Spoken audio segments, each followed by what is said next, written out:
I never meant for the rumor to spread.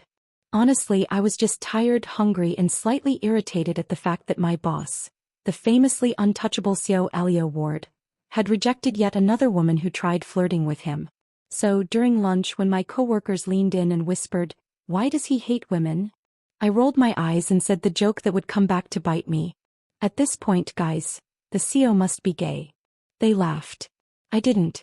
Because right behind me, standing tall, quiet, and unreadable, was Elio. And he heard every word. Before I continue, if you're loving how messy this story is already, don't forget to like, comment, and subscribe. It keeps the stories coming and helps the channel a lot. He didn't yell, didn't react. Just stared at me. Almost offended. But I didn't understand why it bothered him so much. He turned around and walked away without a word. And I should have taken that as a warning. Because something shifted in him that day. Something I wasn't prepared for. The next morning I noticed it. Elio's eyes weren't avoiding me anymore. They were following me. Everywhere. When I talked to one of the male analysts, he appeared beside me. When a senior manager flirted playfully with me, Elio reassigned him to a different branch by the afternoon. When an intern giggled and said he liked my smile, she got fired the next day for inappropriate workplace conduct, even though she barely did anything. It was like my joke had woken something in him. A dark, quiet awareness. I tried convincing myself I was imagining things.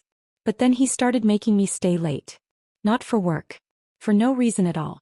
He'd sit behind his massive desk typing nothing important while I pretended to update spreadsheets. His eyes never left me. He wasn't gay. He wasn't uninterested. He was watching me. And I had no idea why. Then he arrived. The new investor, Damien Leclerc. Charming. Smooth. Dangerously confident. The moment he saw me, his eyes lit up like I was a prize. Flowers on my desk. Invitations to meetings I didn't belong in. Compliments that made Elio freeze every time he heard them. Damien made me feel noticed. Elio made me feel watched. At the company gala, Damien cornered me near the balcony. His hand wrapped around my wrist, too tight. I gasped. Not loud, but loud enough. Suddenly a hand grabbed Damien by the collar and slammed him against the wall. "Elio." His voice was low, shaking with anger I'd never heard before. "Touch her again and I'll ruin you." Damien smirked, unfazed. "Didn't know you cared about your employees that deeply, Ward. Or is it her specifically?" Elio's jaw clenched. And I realized something was very, very wrong. I demanded answers. He hesitated. Then something inside him cracked. "I'm not gay, Rina," he said quietly. "Not even close." I stared at him. "Then why reject every woman who flirts with you?" His eyes softened in a way I had never seen. Dangerous, intense, almost vulnerable. "Because I only wanted one," he said. "You." My heartbeat stopped. He continued. "I saw you years ago. Before I hired you. You smiled at a barista and apologized when they messed up your order. You didn't know anyone was watching. I never forgot it." My throat tightened. He looked away, ashamed. "My family is chaotic. Dangerous. I wasn't going to drag you into it. So I stayed away. But when you joked that I was gay..." He sighed. It hit me harder than it should have. Everything in my world tilted. I didn't know what scared me more. That he said it. Or that part of me believed him. Damien didn't back off. He sabotaged my reports. Whispered rumors. Sent anonymous messages. "Stay away from him. This is your last warning." I tried handling it alone. But Elio noticed. And for the first time ever he broke his composure in public. During a board meeting full of billionaires, power brokers, and cameras, he stood up for me. "I will not tolerate harassment toward my assistant. Damien Leclerc will be removed from every partnership. Effective immediately." Gasps. Outrage. Whispers. But he didn't flinch. He fought for me. Even when it put his own reputation at risk. After the meeting, he found me alone in the hallway. Trembling, overwhelmed. "I didn't reject women because I was gay," he whispered. "I rejected them because I was already in love. With you." I didn't speak for a long time. Then I stepped closer and said softly, "You spent all this time avoiding women, but you were really avoiding me." His breath hitched. So did mine. And that was the moment I finally understood. I was never imagining his eyes on me. Never imagining the tension. never imagining the quiet pull between us. Elio Ward had wanted me all along. Before I end this story, don't forget to like, comment, and subscribe so I can keep bringing you more addictive stories just like this one. The days after the board meeting were strange. Elio wasn't cold anymore. He wasn't distant. He wasn't anything I recognized. Instead, he watched me like a man who had finally dropped the last mask he'd been hiding behind for years. Every glance burned. Every brush of his hand left my skin tingling. Every time he said my name, I felt something inside me trip over itself. One evening as we were leaving, the elevator got stuck between floors. Of course. I panicked. He didn't. He stepped closer, his voice low. "Rina, look at me." "I am looking at you," I whispered back, heart racing. "No, you're avoiding me." And just like that, the words I'd been running from hit me again. He wanted me. He'd always wanted me. The elevator jolted, the lights flickered. And in that split second of darkness, his hand cupped my cheek. "If you want me to stop," he murmured, "say it now."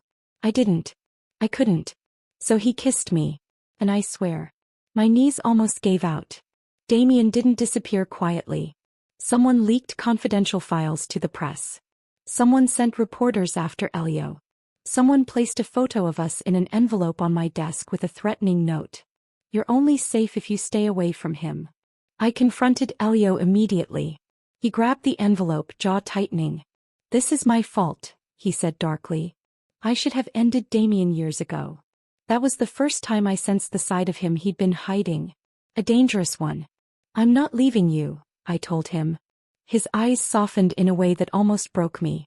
"You might not have a choice," he whispered. The Wards weren't just wealthy. They were powerful. And when they learned Elio had chosen me, everything exploded.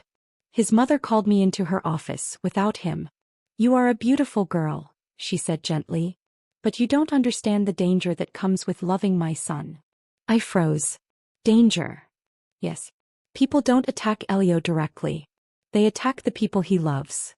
My blood ran cold. When I told Elio, he went silent. Not shocked, but guilty. "Rina," he whispered, "this is why I kept my distance." I should have been scared.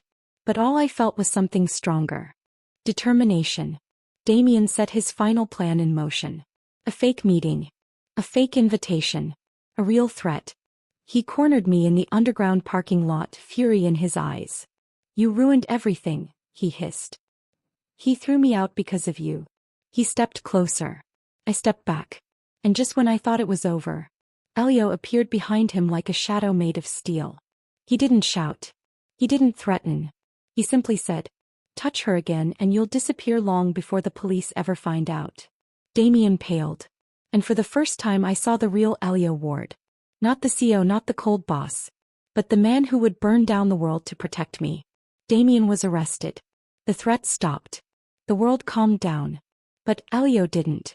He stayed distant, pushing me away again, guilt in every word. "I'm dangerous, Rina. Loving me is dangerous." I walked up to him, took his hands and said, "Then let me decide what danger is worth it." His breath caught. And for the first time he looked hopeful. Really hopeful. "You're staying. Try getting rid of me," I smiled. He laughed. The softest sound he'd ever made. And pulled me into his arms. As the story closes for now, thank you for watching. If you enjoyed this continuation, don't forget to like, comment, and subscribe to support more thrilling love stories.